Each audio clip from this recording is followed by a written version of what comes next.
End gold buyers, మీ కష్టాల్లో నమ్మకమైన మీ ఆత్మీయ నేస్తం. ఇందులో చైనా గురించి కూడా మాట్లాడారు మీరు సార్.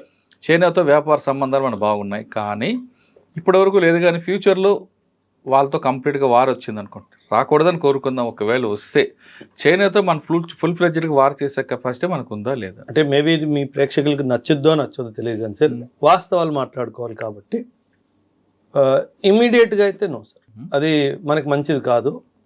ఓడిపోకపోయినా సార్, డైరెక్ట్గా ఓడిపోకపోవచ్చు, కానీ ఇది ఒక అట్రిషన్ వార్ లాగా వెళ్ళిపోయింది. ఇప్పుడు రష్యా యుక్రెయిన్ వార్ 4 సంవత్సరాలు అయిపోలేదా సార్? అదే విధంగా ఈ వార్ కూడా ఒక 3 సంవత్సరాలు, 4 సంవత్సరాలు, 5 సంవత్సరాలు, అప్పుడప్పుడు వాడు బాంబు వేస్తాడు, అప్పుడప్పుడు నేను బాంబు వేస్తాను. మీరు బాక్సింగ్ చూస్తే సార్, ఒకప్పుడు 11 రౌండ్లు 12 రౌండ్లు వెళ్ళాయి. లాస్ట్కి వచ్చేసరికి ఒకడు కొడతాడు, వాడు పడిపోతాడు, కొట్టినోడు పడిపోతాడు, మళ్ళీ లేస్తాడు, మళ్ళీ ఇంకోటి కొడతాడు, ఇద్దరు అలిసిపోతారు కదా సార్. మనం చైనా ఇద్దరు యుద్ధానికి వెళ్తే ఆ వార్ ఆఫ్ అట్రిషన్ కే వెళ్ళిపోతుంది. కానీ సార్ ప్రశ్న ఏంటంటే, యుద్ధం దేనికోసం చేయాలి? యుద్ధం ఒక ముఖ్యమైన కారణము అరుణాచల్ ప్రదేశ్ నాది అని చైనా వాడు అంటాడు, లేదు నాది అని అంటాడు. ఇప్పుడు చూడండి సార్, ఎంత బ్యూటిఫుల్ అనాలజీయో. అక్కడ అరుణాచల్ ప్రదేశ్లో ఉన్న కొన్ని టిబెటన్ మొనాస్ట్రీస్, అక్కడ టిబెట్లో ఉన్న మొనాస్ట్రీస్కి ట్యాక్స్ రూపంగా డబ్బులు ఇచ్చేయి సార్. తను ఏమంటాడు, వాళ్ళు నాకు ట్యాక్స్ పే చేసేవాళ్ళు, టిబెట్ మొనాస్ట్రీస్కి ట్యాక్స్ పే చేసేవాళ్ళు, కాబట్టి వాళ్ళు కూడా టిబెట్లో భాగం అన్నట్టుగా అంటున్నాడు. దీనికి ఇంకో క్రాస్ ఎగ్జాంపుల్ నేను మీకు ఇస్తాను సార్, మీ ప్రేక్షకులకు అర్థమైపోయింది. లండన్లో గురుద్వారా ఉంది సార్, చాలా పెద్ద గురుద్వారా ఉంది. ఆ లండన్లో గురుద్వారా కొన్ని డబ్బులు అప్పుడప్పుడు ఇక్కడ గోల్డెన్ టెంపుల్ అమృత్సర్కి, నాందేడ్లో ఉన్న గురుద్వారాకి పంపిస్తుంది. దాన్ని ట్యాక్స్ అనండి, డొనేషన్ అనండి, ఇంకేమైనా అనండి. అలాంటప్పుడు లండన్ ఇండియాది అయిపోయిద్దా సార్? అవుదు కదా. ఎంత మూర్ఖత్వం సార్. ఇక్కడ మొనాస్ట్రీ, టిబెట్ మొనాస్ట్రీస్ కి డబ్బులు అందిస్తే ఈ మొనాస్ట్రీ ఉన్న స్థలం నాది అని చెప్పేసి ఎలాగవుద్ది? అంటే అసలు బుర్ర లేని మాట సార్ అదంతా. సో చైనా వాడు ఏంటంటే, నాకు నీకు తగు ఉంది, మన బార్డర్ డిస్ప్యూట్ ఉంది, ఇది అలైవ్ ఉంది అని చెప్పడానికి మాత్రమే దాన్ని ఓపెన్ ఉంచాడు sir. Sikkim is an integral part of India అని 2003లో యాక్సెప్ట్ చేసిన చైనా అరుణాచల్ ప్రదేశ్ యాక్సెప్ట్ చేయకపోవడానికి కారణం ఏంటంటే ఆ డిస్ప్యూట్ అలా అలైవ్ ఉండాలి సార్, ఏదో ఒకటి ఉండాలి 100%. ఇప్పుడు చైనా ఎలా అంటే సార్, ఎప్పుడైనా గుర్తుపెట్టుకోండి సార్, నేషనల్ పవర్ అంటాం సార్. నేషనల్ పవర్ అంటే ఆర్థికంగాను, సామాజికంగాను, పొలిటికల్ గాను, మిలిటరీ గాను మనకన్నా కొంచెం పై ఎత్తే ఉంది చైనాది.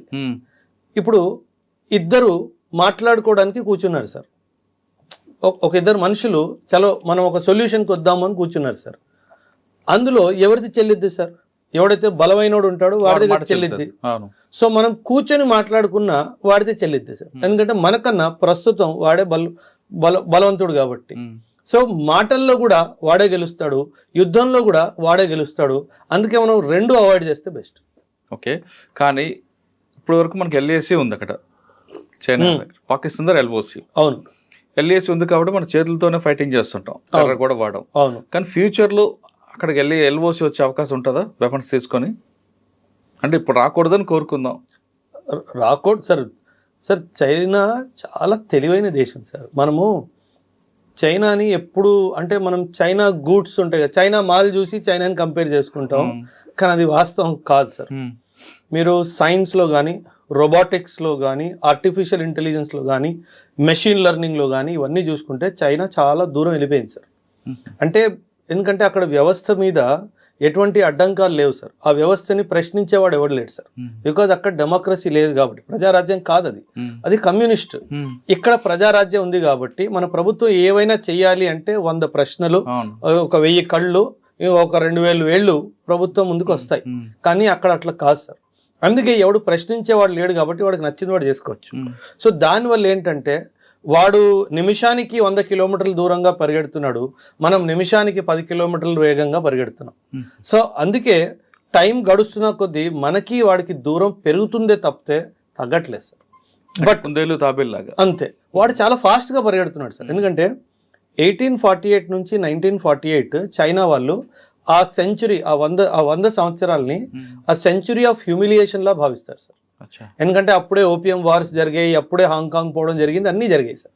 1948 నుంచి 2048 వరకు ఇది సెంచురీ ఆఫ్ డామినెన్స్ అంటారు వాళ్ళు.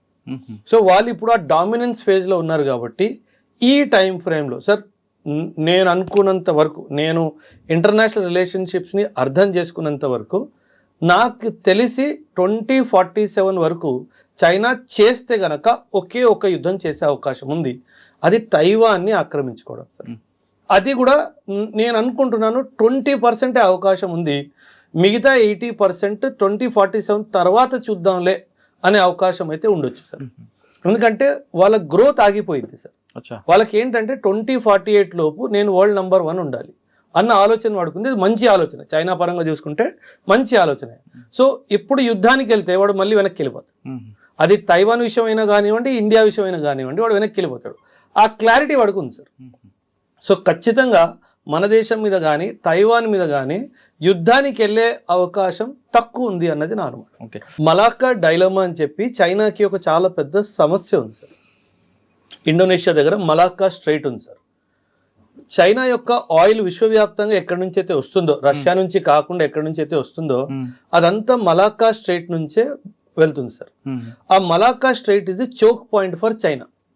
చైనా క్లారిటీ ఏముందంటే మన ఇండియా ఇక్కడ అండమాన్ అండ్ నికోబార్ ఐలాండ్స్ దగ్గర చాలా దగ్గరలో ఉంది కాబట్టి ఇండియా వాళ్ళ షిప్స్ ని పెట్టి అక్కడ ఎయిర్ స్ట్రిప్స్ ని క్రియేట్ చేసి ఎయిర్ ఫోర్స్ ని తీసుకొచ్చి నన్ను బెదిరించే అవకాశం ఉంది అన్న క్లారిటీ చైనాకు ఉంది సార్. ఓకే సార్, చైనా చాలా తెలివిగా చైనా పాకిస్తాన్ ఎకనామిక్ కారిడార్ చేయించుకుంది సార్. వాళ్ళ భయం ఏంటంటే మలాక్కా స్ట్రైట్ ఈస్ట్ లో బ్లాక్ అయినప్పుడు పాకిస్తాన్ ద్వారా నాకు ఆయిల్ రావాలి. కానీ ఇండియన్ నేవీ అటు కరాచీ పోర్ట్ని, గ్వాదర్ పోర్ట్ని రెండింటినీ బ్లాక్ చేస్తుంది, ఇక్కడ మలాక్కా స్ట్రైట్ రెండింటినీ బ్లాక్ చేస్తుంది సార్. ఈ రోజు కూడా మనం ఆ పని చేయగలం. చైనాకి ఆ విషయం తెలుసు. నేను ఫుల్ ఫ్లెడ్జ్డ్ వార్ ఇండియా మీదకి వస్తే వీడు నా ఆయిల్ ఆపేస్తాడు, వీడు నాకు రావాల్సిన సార్. మన economy we are a consumption economy sir. అంటే మనం వాడుతాం ఎక్కువ. Chinese economy is an export led economy. వాడు అమ్ముతాడు ఎక్కువ. సో వాడు ఎకానమీ బ్లాక్ అవ్వాలి అంటే వాడు ట్రేడ్ రూట్స్ బ్లాక్ అవ్వాలి. మనం ఒక 4 రోజులు మలాక్కా స్ట్రైట్ బ్లాక్ చేసి ఇటు Karachi port and Gwadar port పాకిస్తాన్ది బ్లాక్ చేసాం అనుకోండి, 4 రోజుల్లో చైనా వాడు మోకాల మీద మన మీద ముందుకు వస్తాడు. మనం చెయ్యగలము అన్న క్లారిటీ వాడికి ఉంది. కానీ వాడు దాన్ని కౌంటర్ చేసే కెపాసిటీ కూడా చైనా దగ్గర ఉంది సార్. అందుకే ఇది చాలా పెద్ద యుద్ధం అయిపోయింది. కరెక్టే, కానీ మన అపోజిషన్ పార్టీ ఎందుకు ఆపుతున్నాయి సార్? ఇప్పుడు గవర్నమెంట్ మీరు అడిగే ప్రశ్న వెనుక ఒక పాయింట్ ఉంది సార్. మీరు రూలింగ్ పార్టీ సార్, నేను అపోజిషన్ పార్టీ సార్. మీరు ఒక పని చేస్తున్నారు సార్, దానివల్ల మీకు మంచి పేరు వస్తుంది సార్. నేనేం చేయాలి అప్పుడు? నువ్వు చేస్తున్న పని తప్పు. కరెక్ట్, అది రాజకీయంగా మీరు అన్నట్లు పాలిటిక్స్, నేషనల్ సెక్యూరిటీ, నేషనల్ సంబంధించిన విషయం, వ్యవహారం కదా. అపోజిషన్ పార్టీ అది అపోజిషన్ లో ఎవడున్నా సరే సార్. ప్రస్తుతం ఉన్న పార్టీ అపోజిషన్ లో ఉన్నా, లేదా ఇప్పుడు పరిపాలన ఉన్న పార్టీ అపోజిషన్ లో ఉన్నా, ఎవరైనా సరే అదే పని చేస్తారు కదా సార్. ఎందుకంటే క్రెడిట్ అక్కడికి వెళ్ళిపోతుంది కదా సార్. మీ క్రెడిట్ వచ్చేసింది అనుకోండి, నేను ఎందుకు కోరుకుంటాను? మీకు హిస్టరీ క్రెడిట్ కోసం మనం కొన్ని విషయాలు తీసుకుంటే నేషనల్ సెక్యూరిటీ అవ్వచ్చు, నేషనల్ డెవలప్మెంట్ విషయంలో కొంత కాంప్రమైజ్ అవ్వాలి అనేది రాజకీయ నాయకుల దగ్గర మనం ఎక్కువ ఎక్స్పెక్ట్ చేయట్లా. అది ఎక్స్పెక్టేషన్ ఎక్కువైపోలా. మీరు ఆదర్శవాదం చూస్తున్నారు, అది పాలిటిక్స్ లో పనిచేసిద్దా సార్? జరగదు. ఇప్పుడు 1 నేషన్ 1 ఎలక్షన్ ఒక జరిగింది. బీజేపీ దాన్ని మొత్తానికి తీసుకొచ్చే క్రమంలోనే ఉంది. ఒక్క టైం ఇప్పుడు 1 నేషన్ 1 ఎలక్షన్ ఉండొద్దు అని చెప్పి కాంగ్రెస్ వాళ్ళు ఫైట్ చేస్తున్నారు. ఒకప్పుడు 1 నేషన్ 1 ఎలక్షన్ కావాలని చెప్పి కాంగ్రెస్ ఫైట్ చేసింది, వద్దు అని బీజేపీ ఫైట్ చేసింది. ఒక 30 సంవత్సరాల క్రితం టేబుల్ టర్న్ అయిపోయిందా? అంతే సార్. ఇప్పుడు రేపు వేరే ప్రభుత్వం పవర్ లోకి వస్తే మళ్ళీ మనోళ్ళే నిల్చుంటారు, అరే బాబు అది మంచిది కాదు, నికోబార్ ఐలాండ్స్ లో అక్కడ మెరీన్ లైఫ్ డిస్టర్బ్ అయిపోతుంది అంటారు. మనకు మెరీన్ లైఫ్ ముఖ్యమా, నేషనల్ సెక్యూరిటీ ముఖ్యమా? రెండు ముఖ్యమే, నేను కాదనట్లేదు సార్. కానీ మనం ఏమంటే సమయభావం, మీరు సమయభావం చూసుకుంటే ఏంటి, మనకి నేషనల్ సెక్యూరిటీ ముఖ్యం మీరు అనుకున్నట్టు. అది ఎప్పుడు మీరు ఒక నేషనలిస్ట్ అయినప్పుడు.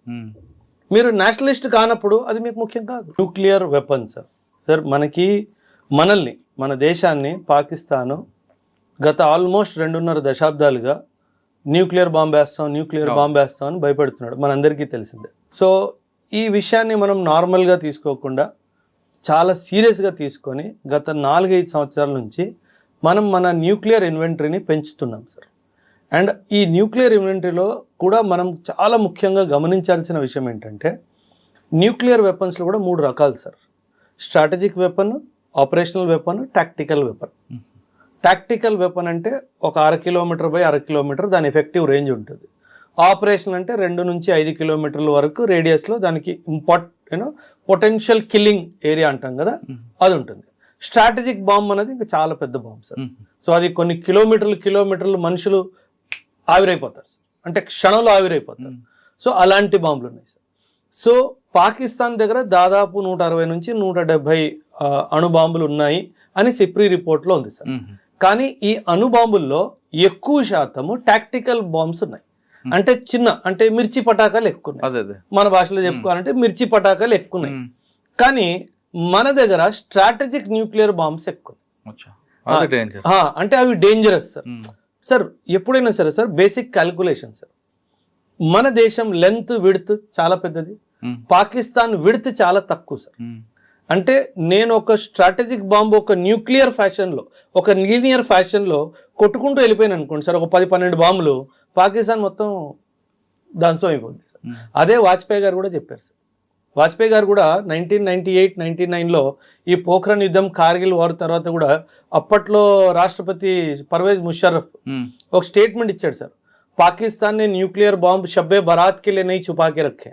అంటే ఏమన్నాడు, మేము దీపావళి పండుగ చేసుకోవడానికి న్యూక్లియర్ బాంబ్ తయారు చేసుకోలేదు అని ఒక డైలాగ్ కొట్టాడు.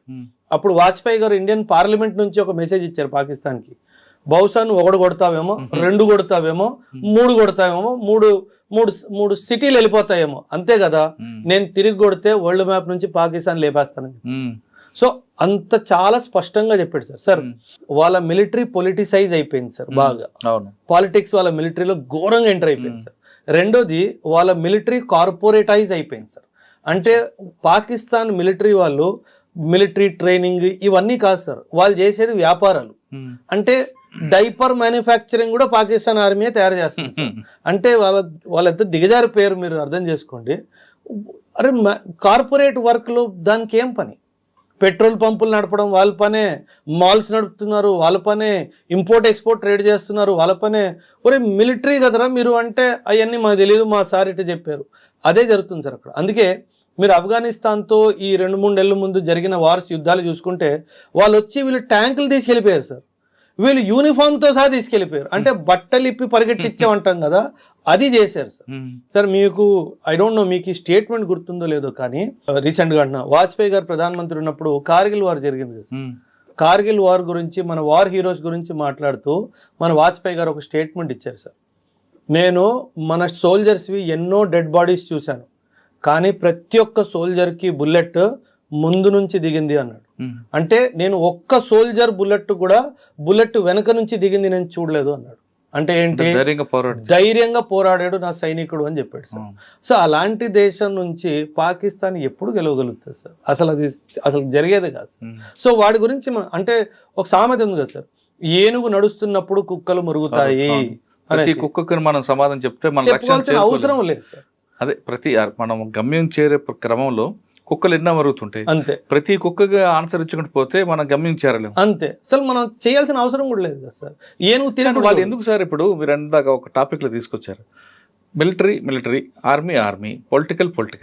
కానీ అక్కడ పాకిస్తాన్ లో చరిత్ర తీసుకుంటే వాళ్ళని దింపేది ప్రతిపక్షాలు కాదు, మిలిటరీ వాళ్ళు దింపేది army దింపుతుంటది.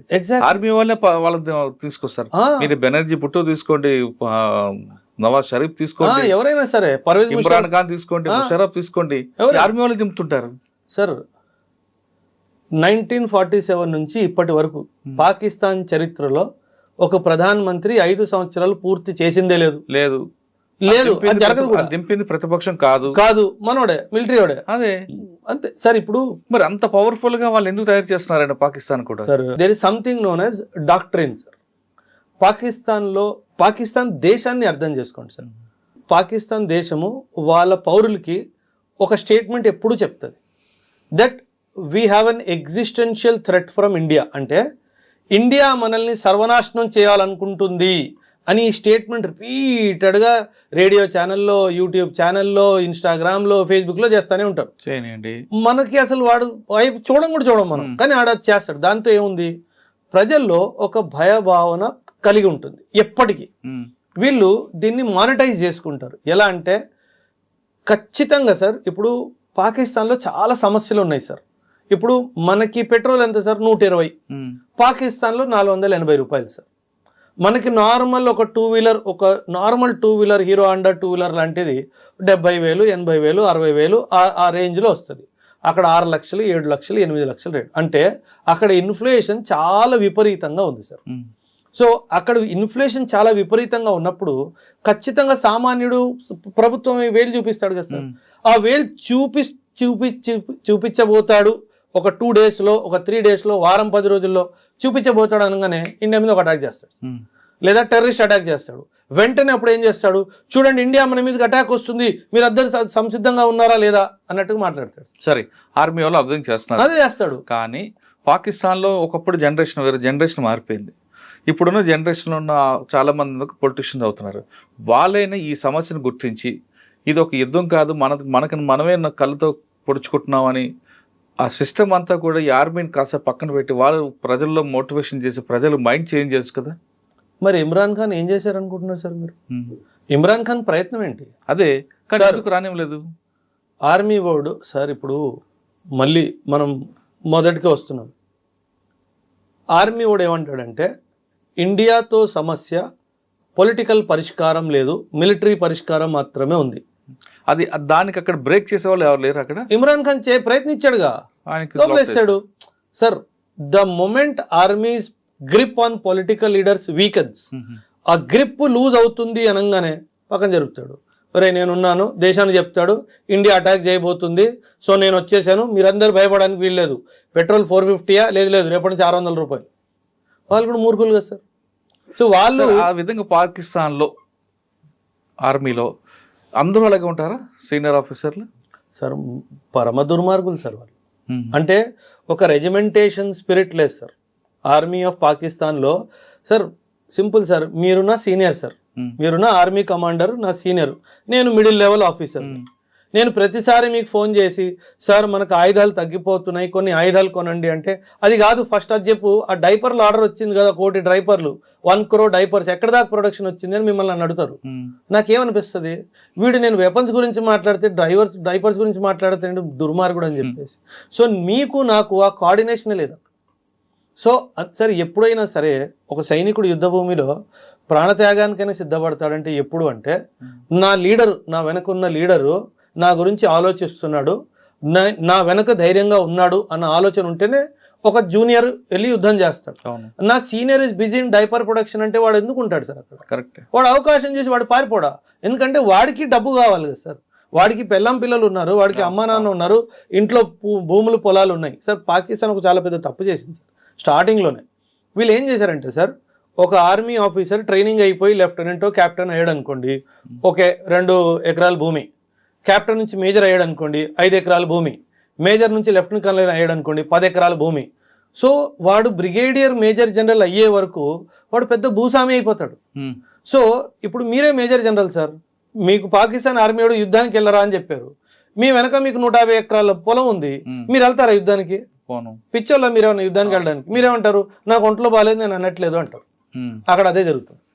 So Pakistan full fledged war వెళ్ళే సమస్య లేదు సార్, ఎప్పటికీ వెళ్దు.